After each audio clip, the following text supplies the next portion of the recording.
യേശു തമ്പുരാനെ, ആട്ടിൻകൂട്ടം തെറ്റിപ്പോയവൻ ഞാൻ, ഏകനായി ഭൂമിയിൽ. ആട്ടിൻകൂട്ടം തെറ്റിപ്പോയവൻ ഞാൻ, ഏകനായി ഭൂമിയിൽ. നല്ലിടയനായ യേശു എന്നെയും തേടി വന്നു. നല്ലിടയനായ യേശു എന്നെയും തേടി വന്നു. ദൈവത്തിൻ്റെ അതിപരിശുദ്ധമായ നാമം വാഴ്ത്തപ്പെടുമാറാകട്ടെ. അനുഗ്രഹപൂർണമായ ഈ പ്രഭാത ജാഗരണത്തിലേക്ക് എല്ലാ മാന്യ വ്യക്തികളെയും ഞാൻ സ്വാഗതം ചെയ്യുക.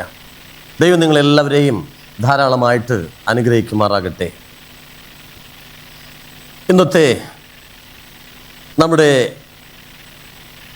ചിന്തയ്ക്കാധാരമായ വാക്യം,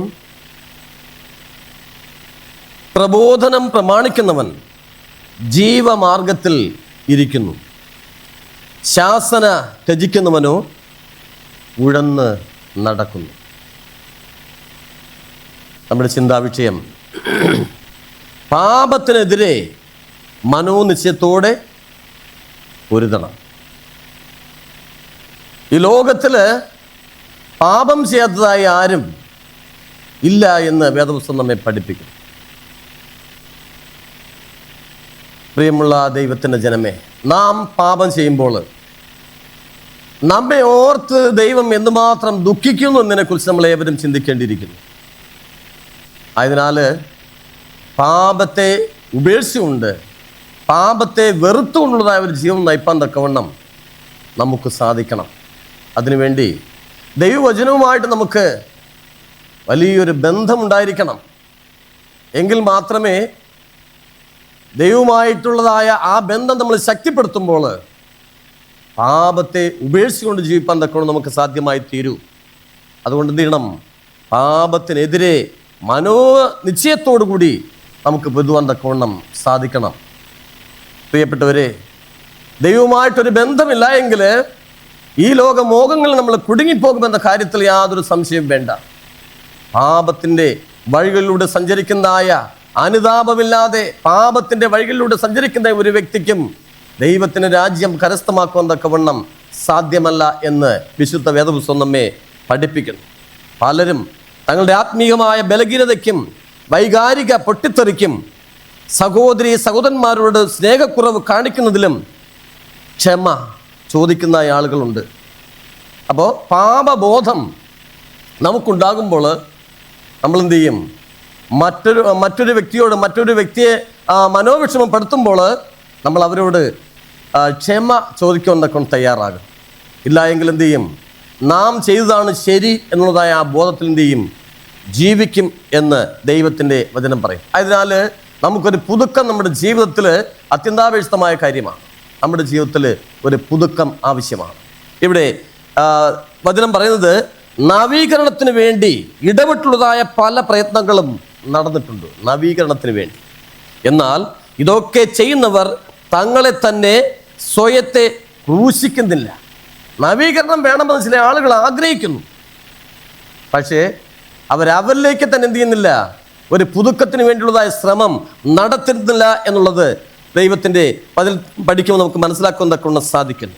ദൈവ ഇഷ്ടം ചെയ്യുന്നതായതിനു വേണ്ടി ദിവ്യശക്തിക്കായി ക്രിസ്തുവിൻ്റെ കരങ്ങളിലേക്ക് അവർ തങ്ങളെ തന്നെ പൂർണ്ണമായി ഏൽപ്പിച്ചു കൊടുക്കുന്നില്ല എന്നുള്ളതാണ് സത്യം. നമുക്ക് ഈ ലോകമോഹങ്ങളിൽ കുടുങ്ങിപ്പോകാതെ പാപത്തിൻ്റെ വഴികളിലൂടെ സഞ്ചരിക്കാതെ ഇരിക്കണമെങ്കിൽ നാം നമ്മളെ തന്നെ പൂർണ്ണമായും കർത്താവായ യേശു ക്രിസ്തുവിൻ്റെ കരങ്ങളിലേക്ക് സമർപ്പിച്ചു കൊള്ളണം. അങ്ങനെ ആയിരിക്കുന്നുവെങ്കിൽ മാത്രമേ നമ്മുടെ വഴികളെ നേരെയാക്കുന്നതൊക്കെ സാധ്യമായി തീരുകയുള്ളൂ. ദിവ്യ സദൃശ്യത്തിൽ വാർക്കപ്പെടേണ്ടതിന് അവർ ഒരുക്കമല്ല. ഒരു സാമാന്യമായ വിധം അവർ സ്വന്തം അപൂർണതകളെ സ്തുതിക്കുന്നു എങ്കിലും പ്രത്യേകമായ പാപങ്ങളെ അവർ ഉപേക്ഷിക്കുന്നില്ല. പ്രത്യേകമായ ചില പാപങ്ങൾ എന്ത് ചെയ്യുന്നു? അവർ മനസ്സിൽ ഒതുക്കി വച്ചിരിക്കുകയാണ്. അത് ഉപേക്ഷിക്കാൻ അവർ തയ്യാറല്ല. വീണ്ടും ജീവിതത്തിൽ എന്ത് ചെയ്യുന്നു? ആ പാപ വഴികളിലൂടെ തന്നെ എന്ത് ചെയ്യുന്നു? അവർ സഞ്ചരിക്കുന്നു. ഞങ്ങൾ ചെയ്യരുതാത്ത കാര്യങ്ങൾ ഞങ്ങൾ ചെയ്തിരിക്കുന്നു. അവർ പറയുന്നു, ഞങ്ങൾ ചെയ്യേണ്ടിയിരുന്നതായ കാര്യങ്ങളെ ഞങ്ങൾ ചെയ്യാതെയും ഇരിക്കുന്നു. ദൈവത്തിന് തീരെ എതിർപ്പായ അവരുടെ സ്വാർത്ഥതയുടെ പ്രവൃത്തികളെ പക്ഷേ ദൈവ നിയമത്തിൻ്റെ വെളിച്ചത്തിൽ കാണാതിരിക്കുന്നു. സ്വാർത്ഥത നേടിയ പല വിജയങ്ങൾക്കും പൂർണ്ണമായ ഹൃദയ നുറുക്കം എന്തെയ്യുന്നില്ല, പ്രകടമാക്കുന്നതും ഇല്ല എന്ന് ദൈവത്തിൻ്റെ വചനം നമ്മെ പഠിപ്പിക്കുക. ദൈവത്തിൻ്റെ വചനം വീണ്ടും നമ്മൾ പഠിക്കുമ്പോൾ അവിടെ പറയുന്നത് 1 യോഹന്നാൻ 1:9 വാക്യം, നമ്മുടെ പാപങ്ങളെ ഏറ്റുപറയുന്നുവെങ്കിൽ അവൻ നമ്മോട് പാപങ്ങളെ ക്ഷമിച്ച് സകല അനീതിയും പോക്കി നമ്മെ ശുദ്ധീകരിപ്പാൻ തക്കവണ്ണം വിശ്വസ്തനും നീതിമാനും ആകുന്നു. നമ്മുടെ പാപങ്ങളെ നീക്കുവാൻ തക്കവണ്ണം കർത്താവായ യേശു ക്രിസ്തു അല്ലാതെ മറ്റാർക്കും സാധ്യമല്ല എന്ന് ദൈവത്തിൻ്റെ വചനം നമ്മെ പഠിപ്പിക്കുന്നു. 1 യോഹന്നാൻ 1:7 വാക്യം വായിക്കുമ്പോൾ അവിടെ പറയുന്നത്, അവൻ്റെ പുത്രനായ യേശു ക്രിസ്തുവിൻ്റെ രക്തം സകല പാപവും പോക്കി നമ്മെ ശുദ്ധീകരിക്കുന്നു എന്ന് ദൈവത്തിൻ്റെ വചനം പറയുന്നു. അതിനാൽ നമ്മുടെ പാപങ്ങളെ നമ്മളിൽ നിന്ന് നീക്കണമെങ്കിൽ നാം കർത്താവായ യേശു ക്രിസ്തുവിൻ്റെ രക്തത്താൽ കഴുകപ്പെട്ടവരായി മാറണമെന്ന് വിശുദ്ധ വേദപുസ്തകം നമ്മെ പഠിപ്പിക്കുന്നു. അതിനാൽ പ്രിയമുള്ള ദൈവത്തിൻ്റെ ജനമേ, നമ്മുടെ പാപങ്ങളെ പോക്കുവാൻ കർത്താവായ യേശു ക്രിസ്തുവിനല്ലാതെ ഈ ലോകത്തിൽ മറ്റാർക്കും സാധ്യമല്ല എന്ന് തിരുവചനം നമ്മെ വ്യക്തമായിട്ട് പഠിപ്പിക്കുക. അതിനാൽ നിങ്ങളുടെ പാപം മാഞ്ഞു കിട്ടുന്നതിന് കർത്താവായ യേശു ക്രിസ്തുവിൻ്റെ സന്നിധിയിലേക്ക് കടന്നു ചെല്ലണം. നിങ്ങളെ കഴുകി ശുദ്ധീകരിപ്പാൻ തക്കവണ്ണം കർത്താവ് മനസ്സോടെ കാത്തിരിക്കുന്നു. അതിനായിട്ട് നിങ്ങളെ തന്നെ സമർപ്പിക്കാൻ തക്കവണ്ണം ഇന്നത്തെ പ്രഭാതത്തിൽ നിങ്ങളോട് ഞാൻ അഭ്യർത്ഥിക്കുകയാണ്. ഇവിടെ വീണ്ടും പറയുന്നത്, പാപത്തിന്മേൽ വിജയം നേടേണ്ടതിന് ഉറപ്പോടെയുള്ളതായ ഒരു പ്രയത്നം കൂടാതെ ഇത് നമുക്ക് പ്രയോജനം ചെയ്യില്ല. ക്രിസ്തുവുമായി സഹകരിക്കാൻ നമുക്ക് ആഗ്രഹമുണ്ടെങ്കിൽ അവിടുന്ന് വിജയിച്ചതുപോലെ വിജയിക്കുവാൻ തക്കവണ്ണം നാം അവിടുത്തെ ശക്തിയിൽ സ്വയത്തോടും സ്വാർത്ഥതയോടും തികച്ചും മനസ്സുറപ്പുള്ള പ്രതിരോധം തീർക്കേണ്ടതുണ്ട്. അതിനാൽ ദൈവത്തിൻ്റെ വചനം നമ്മളോട് പറയുന്നത്, പാപത്തിനെതിരെ മനോനിശ്ചയത്തോടെ എന്ത് ചെയ്യണം? പൊരുതണം. പാപത്തോട് നമ്മൾ എന്ത് ചെയ്യണം? പൊരുതി ജയിക്കണം. പൊരുതുന്നതിന് വേണ്ടിയാണ്, ജയിക്കാൻ വേണ്ടിയാണ്. അതുകൊണ്ട് എന്ത് ചെയ്യണം? പാപത്തോട് നമ്മൾ പൊരുതി ജയിക്കണം. അതിനാൽ ഇന്നത്തെ പ്രഭാതത്തിൽ കേൾപ്പിച്ചതായ വചനത്തിനായി നന്ദിയോടെ സ്തുതിക്കുകയാണ്. എന്നെ കേൾക്കുന്നതായ പ്രിയമുള്ള ദൈവത്തിൻ്റെ ജനമേ, ഈ വചനങ്ങൾ നിങ്ങളുടെ ഹൃദയത്തിൻ്റെ ഏതെങ്കിലും ഭാഗങ്ങളിൽ ഉണ്ടു എങ്കിൽ അതിനനുസരിച്ച് നിങ്ങളുടെ ജീവിതങ്ങളെ ക്രമീകരിക്കുവാൻ അഖിലാണ്ടത്തിൻ്റെ സൃഷ്ടിതാവായ കർത്താവ് നിങ്ങളേവരെയും സഹായിക്കട്ടെ എന്ന് ആത്മാർത്ഥമായി പ്രാർത്ഥിച്ചുകൊണ്ട് ഞാൻ എൻ്റെ ഈ എളിയ പ്രഭാത ജാഗ്രത വിരമിക്കുന്നു. കണ്ണുകളടയ്ക്കാം, പ്രാർത്ഥിക്കാം. ഞങ്ങളെ അതിവാത്സല്യമായി സ്നേഹിക്കുന്ന ഞങ്ങളുടെ വാഴ്ത്തപ്പെട്ട നല്ല ദൈവമേ കർത്താവേ, തിരുനാമത്തിൻ്റെ സ്തോത്രം. പ്രഭാതത്തിൽ കേൾപ്പിച്ചതായ വചനത്തിനായി നന്ദിയോടെ സ്തുതിക്കുന്നു. അവിടുത്തെ കൃപയും സാമീപ്യവും ഞങ്ങളുടെ മധ്യയെ അവിടെ നിരിക്കുമാറാകണമേ എന്നടി ഞങ്ങൾ പ്രാർത്ഥിക്കുന്നു. കർത്താവെ, വചനം കേട്ടതായ എല്ലാ പ്രിയമുള്ളവരെയും സ്വർഗീയനാഥൻ്റെ കരങ്ങളിലേക്ക് സമർപ്പിച്ച് പ്രാർത്ഥിക്കുന്നു. കരുണാമയനായ കർത്താവ് എല്ലാവരെയും അനുഗ്രഹിക്കണം, ആശീർവദിക്കണം, കൃപയിൽ സൂക്ഷിക്കണം, മാനവും മഹത്വവും എടുക്കണം.